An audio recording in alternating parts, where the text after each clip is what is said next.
इष्टदेवता श्री गोवर्धनाय नमः।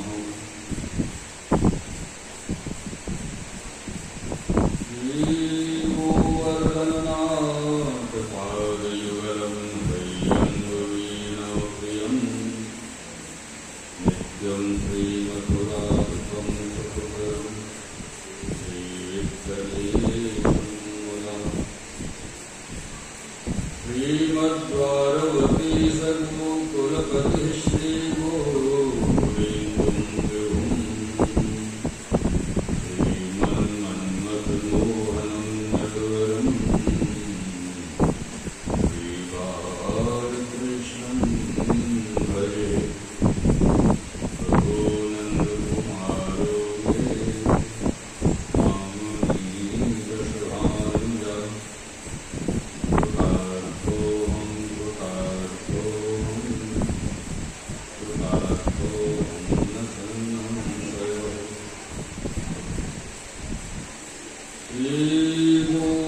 श्रीगोकुलपतिर्नित्यं सुहरं मास्वरं नः श्रीवारणरमतीनिष्ठं तुर्यतीर्थं वयं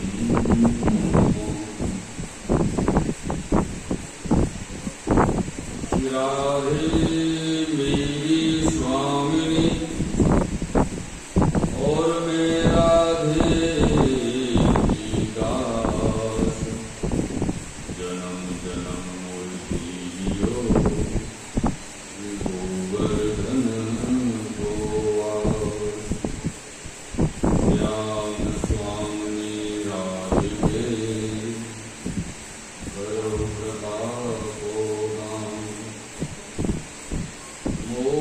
मन तुम दोनों बसो यही देहु वरदान, यही देहु वरदान स्वामिनी, यही देहु वरदान, यही देहु वरदान लाडली,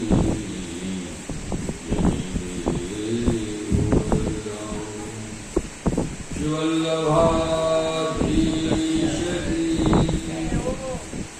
शिव साई परम दयाल श्याम सुंदर श्यामले महारानी की, शिवराज धरण की, शिवदेव महाराज की जय जय श्री राम, जय जय श्री राम, जय जय श्री राधे।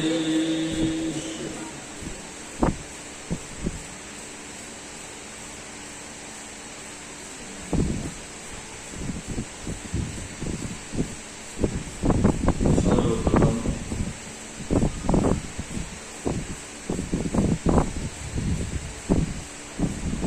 परम पूज्यपाद श्री गुरुदेव श्री जी की चरणारविंद में दंडवत प्रणाम करते हुए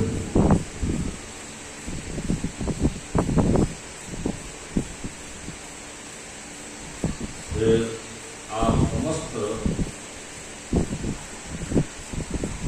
वल्लभी भगवत चरणानुरागी श्री वल्लभ चरणानुरागी वल्लभी जनों को सादर भगवत जय श्री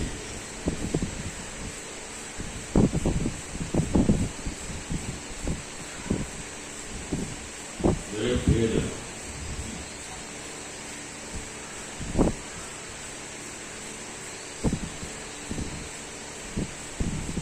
कल सायंकालीन कथा में आपने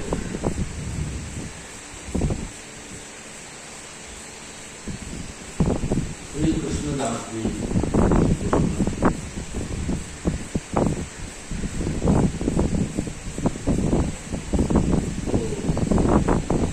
कृष्णदास जी की जो वार्ता है या उनका जीवन चरित्र है,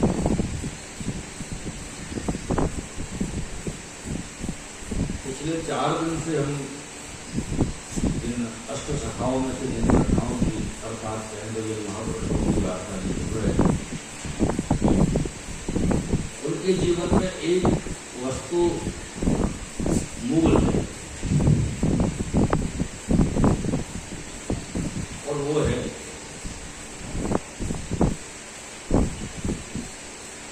उनके जीवन के किसी भी प्रसंग में से आप देख लीजिए, श्री आचार्य चरण और श्री गोस्वामी जी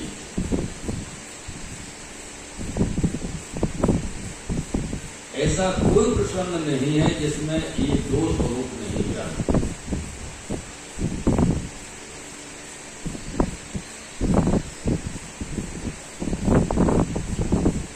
इसलिए एक बात हमको समझ लेनी चाहिए या समझ आ जानी चाहिए कि हमारे जीवन की जो सार्थकता है, और हम इनको अष्ट सखाओं को सुन रहे हैं, नित्य प्रति एक सखा को श्रवण किया जा रहा है, नित्य प्रति एक सखा के भावों को जाना जा रहा है।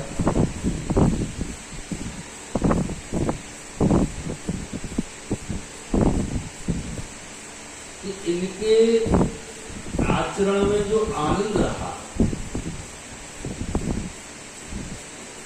इनके जीवन में जो आनंद रहा और इनका जीवन जिस प्रकार से उत्तरोत्तर वृद्धि श्री भगवत अनुरक्ति की ओर करता रहा,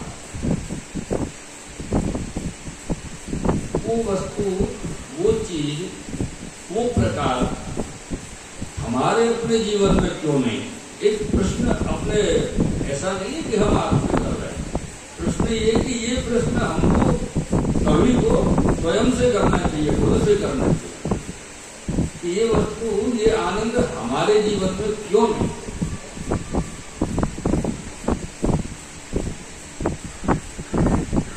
अब यह विषय ये नहीं है कि आप सो और धारण करो और तब आनंद आएगा।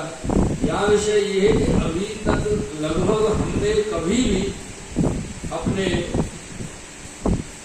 द्वितीय जीवन काल में, द्वितीय जीवन काल का अभिप्राय हमारा है कि एक जीवन तो हमारा उस दिन प्रारंभ हो गया जिस दिन हमने अपनी माँ के गर्भ से जन्म लिया, लेकिन दूसरा जीवन प्रारंभ हुआ जिस दिन श्री आचार्य चरण ने हमको शरण लेकर के श्री ठाकुर जी की शरण में पहुंचाया, हाथ में हाथ लिया। तो शायद हमने कभी इस विषय पर विचार किया ही नहीं।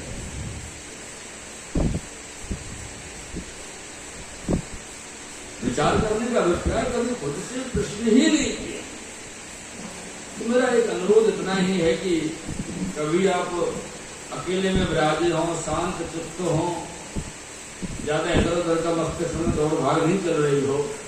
कभी ज्यादातर तो ऐसा ही रहता है कि मस्तिष्क बहुत दौड़ भाग करता रहता, अपन भले बैठे एक जगह पर लेकिन दिमाग बराबर अपने काम पर लगा हुआ, ऐसा होता है।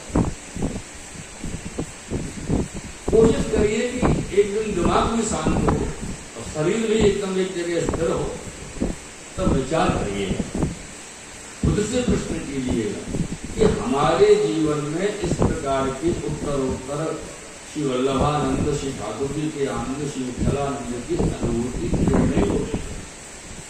हम कहाँ चूक रहे हैं? ये प्रश्न करना है कि हम कहाँ चूक रहे हैं, हमारी कौन सी कड़ी हमारे जीवन की कमजोर है जो कि हमको आगे नहीं बढ़ने दे रही है इस क्षेत्र में। अगर हम ऐसा करेंगे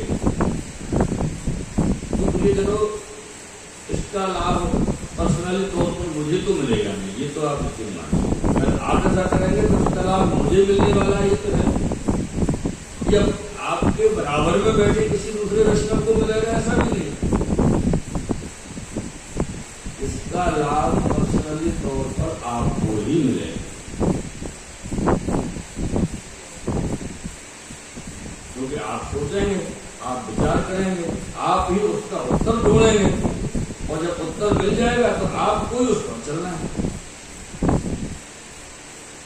और जब चलेंगे और चल के जो लाभ प्राप्त होगा हमको होना है। अगर हम ऐसा करते हैं तो हमको होगा, बगल वाले को वैष्णव ऐसा करते हैं तो हमको होगा। जो अगर इस प्रकार से कोई भी जीव ऐसा करता है, खुद से यदि प्रश्न करता है कि मैं कहाँ पछड़ रहा हूं, बिछड़ गया। और क्यों बिछड़ गया? कभी कभी ऐसा हो जाता है जीवन में कि हम होते कुछ और हैं, हम होते कुछ और हैं और हमको बना दिया कुछ और जाता है। हम चाहते कुछ और हैं और हमको दे दिया कुछ और जाता है। ऐसा हो जाता है, ऐसा होता है। और हमको लगता है कि अत्यधिक स्थिति में ऐसा ही होता है, ज्यादातर लोगों के साथ में ऐसा ही होता है। ठीक ऐसा ही एक प्रसंग आज की वार्ता जी में श्री नंददास जी का प्रसंग है। और ये श्री नंददास जी श्री गोसाई जी श्री विठलनाथ जी के सेवक हैं। श्री विठलनाथ जी के गोसाई जी की कृपा पात्र हैं। प्रथम दिवस यानी कि 18 तारीख से लेकर के कल तक श्री महाप्रभु जी के जो कृपा पात्र जीव रहे उनके प्रसंग हमने श्रवण किए 4 दिन। अब 4 दिन श्री गोसाई जी विठलनाथ जी के जो कृपा पात्र जीव हैं अष्ट सखाओं में से, उनको हम जानेंगे और जानने की कोशिश करेंगे। कितना जान पाते हैं ये तो उनकी कृपा के ऊपर है। ये श्री नंददास जी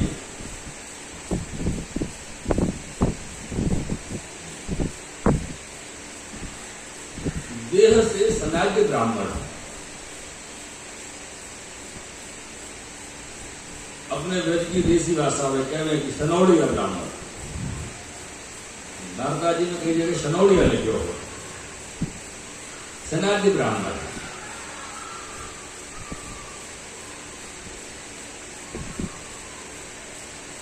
और ये ठाकुर जी के अष्ट सखाओं में से बड़े ही विशिष्ट प्रिय जो सखा को अवतार हैं वो है भोज सखा। इनको लीला में नाम है भोज सखा, जो अंतरंग जिनको प्रागट्य है। जो दिवस की लीला में तो भोज सखा को आपको स्वरूप है, और रात्रि की लीला में आप चंद्रावली जी की सखी चंद्ररेखा है, उनको नाम है चंद्ररेखा।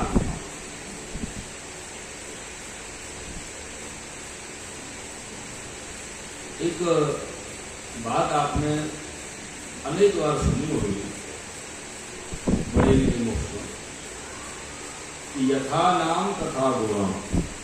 जैसो नाम हो न व्यक्ति को ऐसो आम गुण, पूरे नहीं हो तो थोड़े तो आवे हो, पूरे आवे तो अलग बात है। अब ये तो लीला के जीव है, ठाकुर जी के निज परकर के है, और नाम चंद्ररेखा।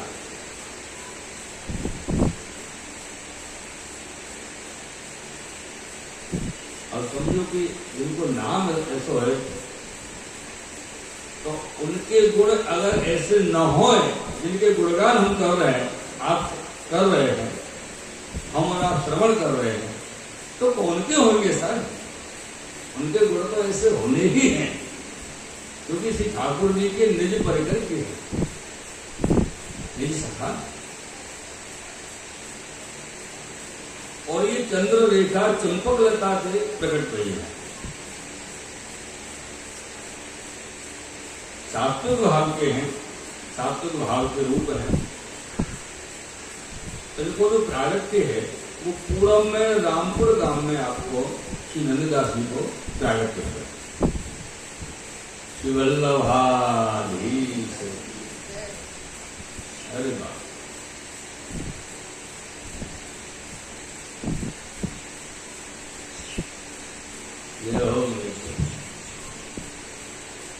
आपने एक नाम सुनो हो, बड़ा प्रचलित नाम है श्री तुलसीदास जी। नाम सुनो आपने? रामचरितमानस के रचयिता गोस्वामी तुलसीदास जी, तुलसीदास बाबा। ये तुलसीदास जी और नंददास जी दोनों भाई हैं। तुलसीदास जी बड़े भाई हैं, नंददास जी छोटे भाई हैं, दोनों भाई। और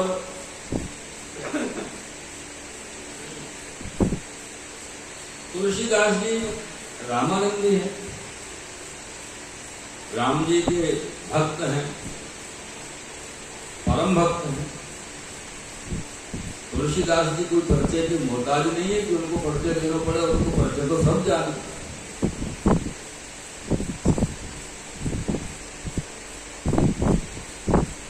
और नंददास जी छोटे भाई है, तो उन्होंने क्या किया, तुलसीदास जी ने नंददास जी को भी रामानंदी संप्रदाय से ही दीक्षा करा दी। अपने यहाँ तो होवे कि नहीं होवे, अपन वल्लभी अपने परिवार में सब लोग वल्लभी वैष्णव है, तो कोई चीज मेरा आवे तो आप कुछ वल्लभ खुशी अपन दीक्षा करा देंगे, समर्पण करा देंगे। तो ये सबको पहले बड़े भाई रामानंदी, तो छोटे भाई को भी रामानंदी बना दिया।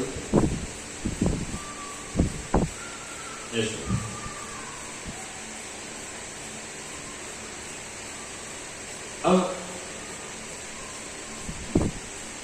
ये जीव को अपनो अपनो अलग अलग अधिकार क्षेत्र हो,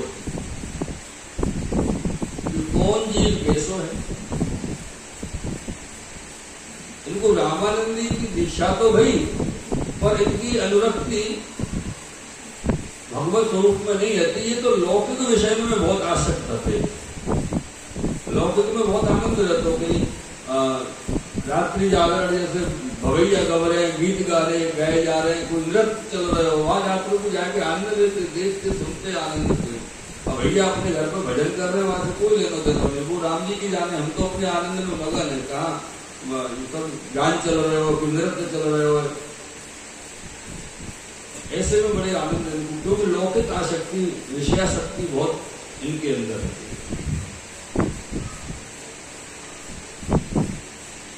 तुलसीदास जी समझाते कि देख भैया नंददास, ऐसे रात भर बाहर रहना, घूमना फिरना और ये सब अच्छा नहीं लगे, छोड़ो और ऐसा करो, घर पे बैठो, श्री राम जी को भजन करो, घर में रहो, क्या भटकते रहो आप। तो कोई तो स्वभाव हो ना, नहीं मानना तो नहीं मानना। नंददास जी सुनते ही नहीं, अपने मन की करते। एक दिन क्या हो, ये इनके क्षेत्र में से पूर्व से एक संघ जाने ना आप लोग, हाँ अपने गुजरात की वो संघ है फरवा, तीर्थ करवा, दर्शन करवा, फरवा माटे वो लोग जाए ना, 50-100 लोग भेगा हो तो संघ कहवा, हिंदू कहवा। हाँ, एक संघ पूर्व से तीर्थ यात्रा करने के लिए, खासकर द्वारका जी के दर्शन, द्वारकानाथ जी के दर्शन करने के लिए निकलो, तैयार है रहे हो। इनके मन में आई कि मैं द्वारकानाथ के दर्शन तो कर ही हूँ। तुलसीदास जी से पूछी, भाई जैसे भी ये बड़े भाई है, भले अपनी बात हम उनकी माने नहीं माने, पर बड़े को सम्मान तो कर लो, ऐसे भाव से पूछी कि मैं द्वारका जा रही हूँ दर्शन करके, वो संग जा रहे हो, बाकी संग में जाए आओ। तुलसीदास जी बोले, काय को चक्कर में पड़ रहे हो द्वारकादास के, हम तो राम जी आ रहे हैं, राम जी को भजन करो, घर पे रहो, और संग में का रास्ता में जाओगे, कितने दुख मिलेंगे, क्या हो वो मत जाओ, दुख पाओगे।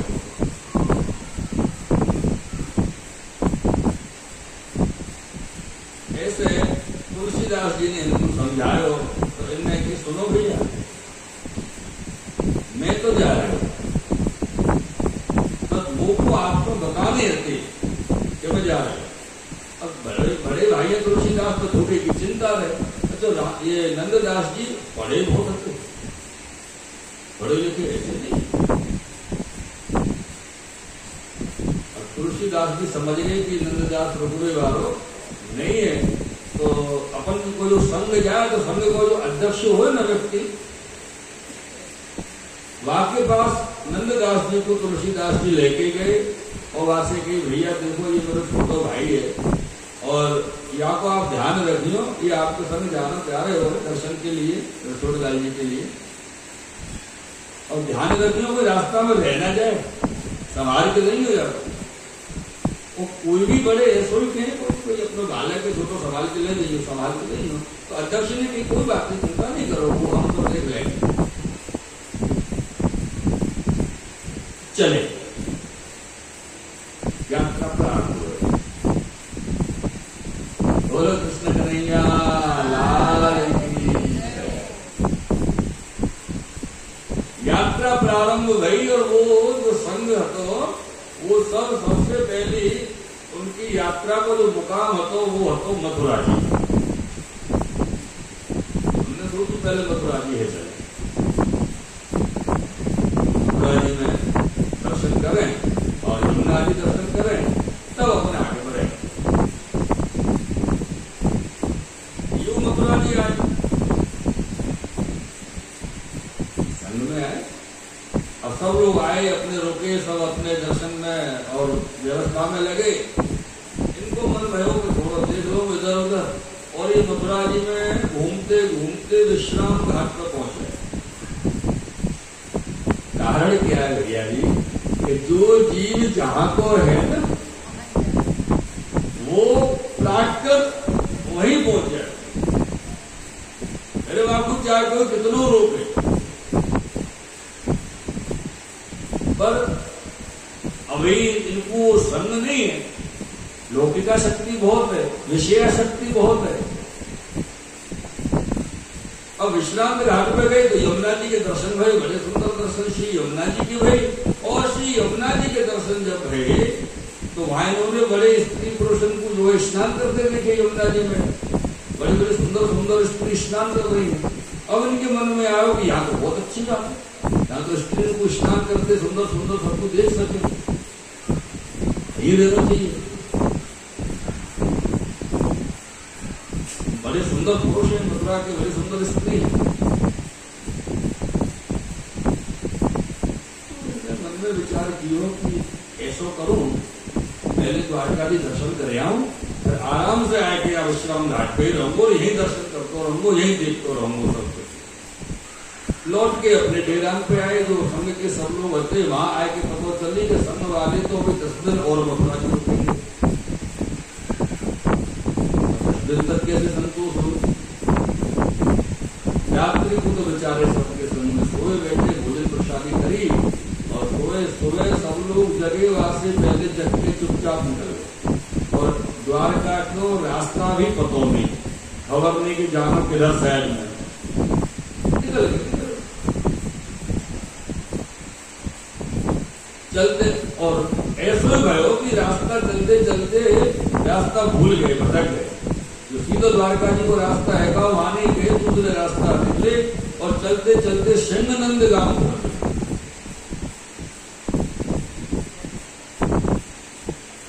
जब सिंहनंद गांव में आप पहुंचे तो गांव के भीतर एक पार हो गए, रास्ता निकल गए। वहां गांव को एक क्षत्रिय वैष्णव श्री गोसाई जी को सेवक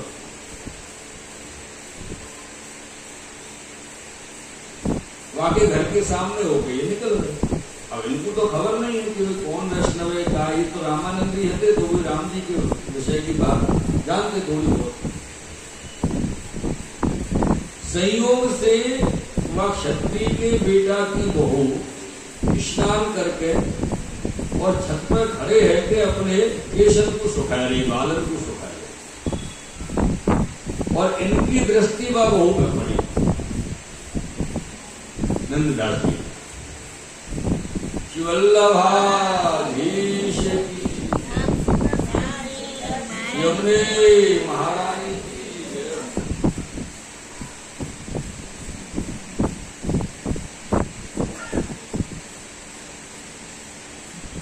वो स्त्री जो बहू है कई बार क्षत्रिय के बेटा की, वैष्णव के बेटा की बहू